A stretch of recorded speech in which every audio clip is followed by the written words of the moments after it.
Dutch Harbor received a dusting of snow the day the Bering explorer returned to port. Rudy dug out his warmer flannel shirts and thermal underwear, readying himself for the onslaught of winter weather. Storms off the Bering Sea could arrive unannounced and with the fury of an approaching wild animal. He trudged over to the NMFS station to check in with the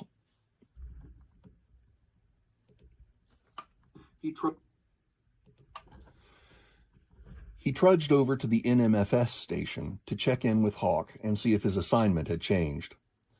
"The Explorer is going out again on Monday." Hawk tapped his clipboard. "I'm putting you back on board because they'll be gone 2 weeks, and that will finish both their early pollock season and your time here." Hawk narrowed his eyes. "Can't convince you to stay for the winter season, can I?" Rudy groaned.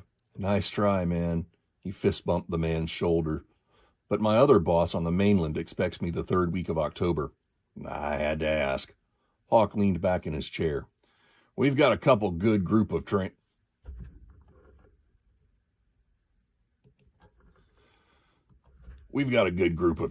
coming in first of the year. A couple of them have gone through the program before, so they're practically guaranteed to make the grade.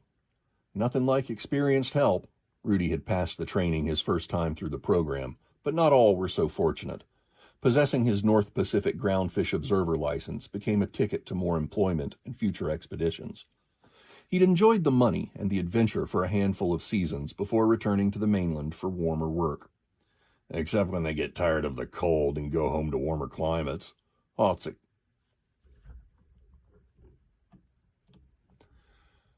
Hawk's expression suggested he hadn't quit recruiting.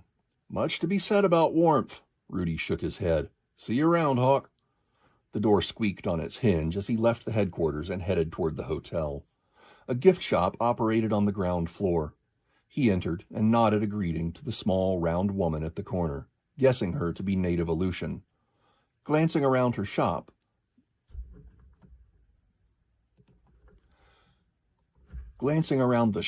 he spotted Dane looking at a display of beaded headwear across the room. Not sure of what the man's response would be, Rudy moved toward him, smile in place. Dane looked up as he approached, a mixture of emotions playing across his face. The man almost appeared sheepish, his gaze darting around before examining the floor beneath his feet. Finally, he fixed his gaze on Rudy and nodded. "Hey." "How's it going?"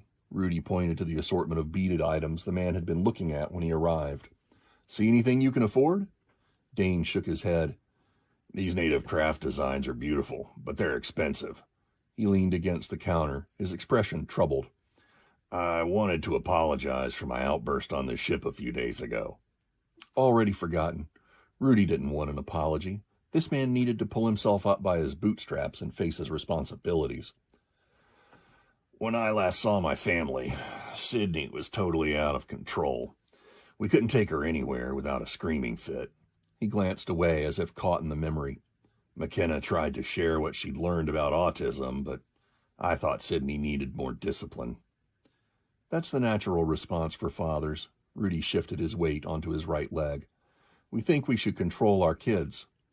"Sydney defied everything I tried to do." Dane clenched his fist. "And spanking made her worse. I never seen anything like it." He shook his head. "She'd disobey and then bend over for the swat." An image of Sydney poised for battle flashed through his memory. Rudy bit back his chuckle. Dane raised an eyebrow. "She'd watch me to see my reaction."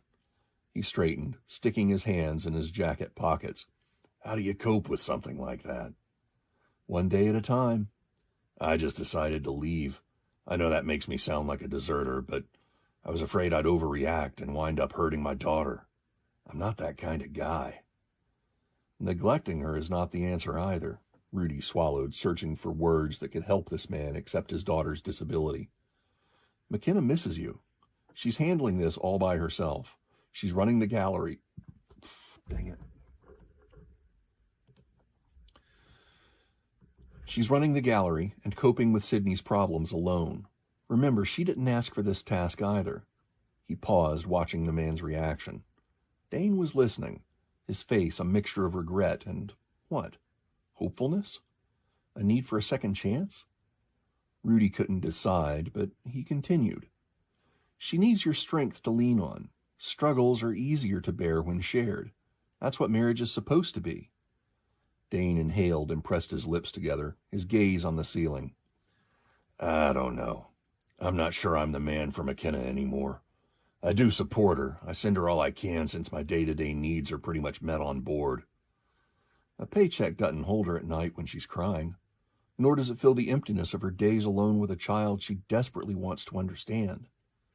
Rudy clenched his jaw, fighting back the pounding of his pulse as he struggled against antagonizing this man further. Didn't you promise to love, honor, and cherish McKenna when you married her? Through sickness and health, for richer, for poorer, for as long as you both shall live? But I didn't know we'd get a handicapped child. Dane's voice sounded feeble, as though his spirit had been broken by his circumstances. I wanted a little girl I could love, one who looked like her mother and would run into my arms and call me Daddy. Dane inhaled, swallowing as he stared at the ceiling. Instead, we got the monster from hell, a demon disguised as a little red-headed girl. Dane looked up at him, his eyes steeled against the moisture trying to escape. All I wanted McKenna to do was find a good place for Sydney to grow up, and we'd have another child, but she wouldn't even consider the option. So you left McKenna to raise Sydney by herself. Rudy fought the urge to shake this man's teeth loose from his gums. She's strong, but with you by her side, she'd be an unstoppable force. Sydney will never be whole, Rudy. She'll never be the daughter I dreamed of. Life doesn't come with guarantees. Rudy ached for this troubled man. Dane wanted what they all wanted, a wife, a home, a quiver of kids. But life hadn't dealt him a hand he didn't know how to play.